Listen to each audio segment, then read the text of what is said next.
Hello there and welcome to more action from the final 8 at the World Cup. Now we're going to look at the matchup between Sam Shankland and Sergei Karjakin. Karjakin advanced after a tough tiebreak against Maxime Vachier-Lagrave. We looked at that game and we also looked at Shankland. He won against Peter Svidler in nice fashion with the H4 push. You can check out those games. I'll leave a card and probably in the comments as well if you want to have a look at those games and see how they advanced. Shankland has the white pieces. He's been playing well and again over 2700 after going below it for a little bit, but he seems to have been studying pretty intensely recently and seems to be paying off. And can he shock Sergei Karjakin, the Minister of Defense? We'll see. C4, the English opening. C4, E5. The most principled move against the English opening, to play E5, and we kind of have a Sicilian reversed. And C6 is a good line for black. He's playing basically the Alpine Sicilian with colors reversed, and he's starting to play D5 here very quickly. One of the ways to meet that is to play knight f3, immediately put pressure on the pawn on E5, which advances to E4 and knight D4. We have D5 takes, and here you can take with a pawn or with a queen. Personally, I like the lines where they take with a pawn. For white, I have more trouble when they take with a queen. So, interested to see what Shankland had in mind here. He played E3. Bishop C5, putting pressure on the knight, but we get a tempo for the knight. Hitting the queen here, queen E5. Still pressure on D4, but we have time with D3. Now if we take on D4, we'll take back, queen takes, and then we'll take on E4. We have the bishop pair, we're quite happy. So black takes on D3 and queen takes. Again, if you take on D4, we have the bishop pair, we're quite happy. Don't think black wants to give up this dark squared bishop right here. Black went on with development, knight to F6, bishop D2, castles, rook D8. And in fact, this had been played before, and I believe the move played here was a novelty, at least according to my database. Knight to F3, hitting the queen, and now we have this trade. Black takes the queen, and we take black's queen. Rook D8 and B3.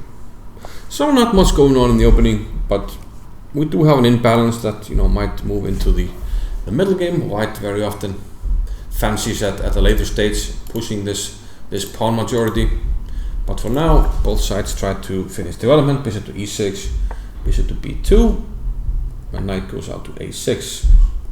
Rook A to D1, bishop moves back, probably to create a square for the knight. He has a choice here to C5 or B4, and he went with B4 now that the C3 knight moved away. So we're hitting A2, but we don't have time to take it. So bishop D5 was played. If we take this, it's not going to be good because you're not going to be able to defend the pawn here on E6, and white has gained the bishop here and a very strong light squared bishop. So this is not something that black fancied. So he played bishop D5, A3, the knight goes back, and B4. So we're gaining a little bit of space on the queen side, but not much going on here. C5. So Karjakin, he wants to stop the advance on the queen side here, change some pawns, maybe try to get his own pawn majority going. But there's knight f5, hitting the bishop, and now b5. So Shankland is trying to keep this blockade on the queen side, and after knight c7, hitting the b pawn, plays a4. And this has created a very nice square here for the knight on c4, which Shankland will try to use, but Karjakin will try to defend it. He is, after all, the Minister of Defense, and he will play knight after d5, aiming to meet knight c4 after g6. First, he puts the knight on a bad square. I mean, f5 is a good square. He has to go here now, which is not the greatest square. And now knight b6. Here, I thought black was doing quite well. We traded on d8 and we took on b6. We kind of had to do that because there's, this is under attack and there's tension here. The knight came back into the game and rook a8. We have to defend this pawn, so rook a1. So probably, first bishop e5, 98, and only then rook a1.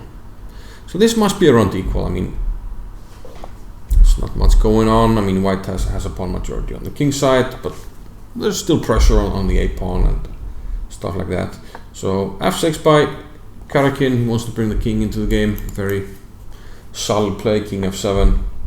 Knight d2. Again, we want to use this c4 square. And now probably knight d6 would have been good. Just stopping this knight c4 business. But Karjakin went with bishop d6. So he leaves the c4 square for now. And white brings the king. So he has the choice to use the c4 square for the knight, but he can also use it for his king. So king d3, bishop back, and f4. Taking away the e5 square from the black pieces. Also preparing at some stage to play e4. Knight d6 comes finally here, but now e4. And yeah, white is getting ready to push e5. But maybe black should allow it and then play a move like g5. The move that Karjakin played, it feels wrong. He played f5 here, and this allowed Shankland to play e5 and king c4. So the king lands on a very nice square on c4, and also there's a weakness on d5. That's a nice square which Shankland now utilizes. He plays knight to f1. Knight d8 was Karjakin's plan, but doesn't leave a nice, doesn't leave a nice impression. I mean, it's a nice blockading square, but what are you doing? Okay, maybe he's trying to play g5, but it takes time. The knight comes eventually into d5 after a5 first, and b6. So now the knight jump is even stronger. You can't take on b6 because knight d5 check. So you have to move the bishop back to d8, and now rook d1. Knight d4, and finally knight d5. And this knight is very strong. So here, after king f7, we do have a choice. I think at some stage we could have taken with the king, but Shankland is quite happy to take here on d4 with the bishop, and then rook takes d4. And he's happy to do so because it looks like he calculated very well here. And he played knight c7.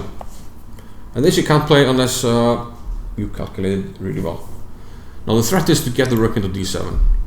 Followed up with king b5, and that looks very, very bad for black. I mean, e6 is coming, maybe e7. Pawn will drop, rook is fantastic, and black's pieces are passive. So bishop takes e7 was played, but then rook d7. King has to approach, rook takes c7.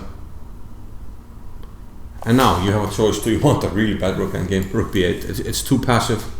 The king comes in, we win the pawn, and this will drop.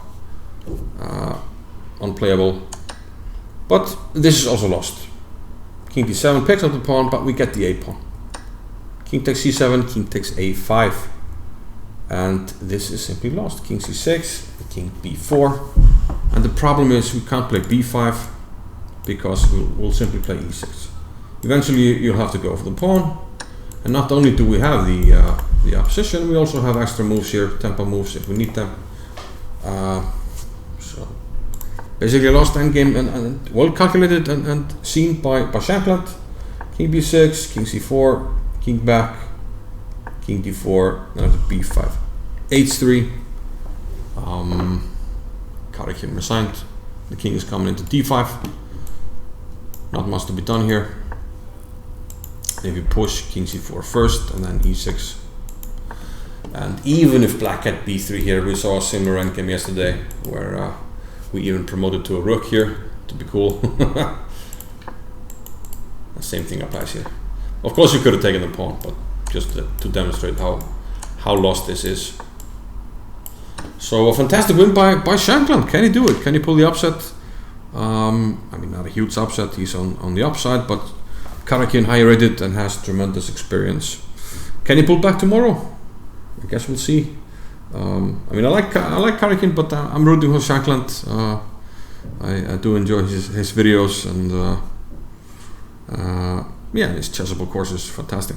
So we'll see you tomorrow. Well done by Shankland. He keeps surprising. So see you next time, guys. Bye bye.